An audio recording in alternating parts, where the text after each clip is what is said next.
ولا في كاب؟ أي سنة يا رياض؟ رياض محرز وبطولة جديدة، لقب آخر، أكثر المتوجين العرب في تاريخ البريمير ليج ولا فارقة.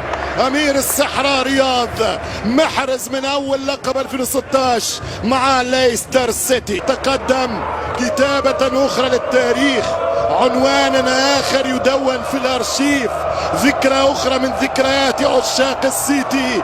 ارفعها عالية في كاس غالية يا غوندوغان، شالها غوندوغان وخطف اللقب الغالي.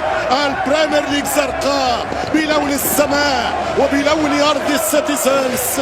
مبروك السيتي، مبروك المان، مبروك السيتيزنز.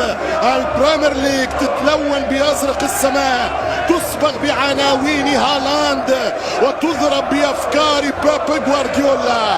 السيتي البطل ويار ذا شامبيونز.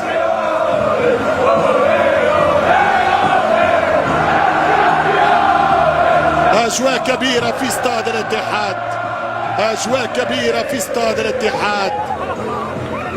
السيتي يرافق أنصاره نحو المجد، السيتي يرافق فريقه وجمهوره نحو بطولات أخرى.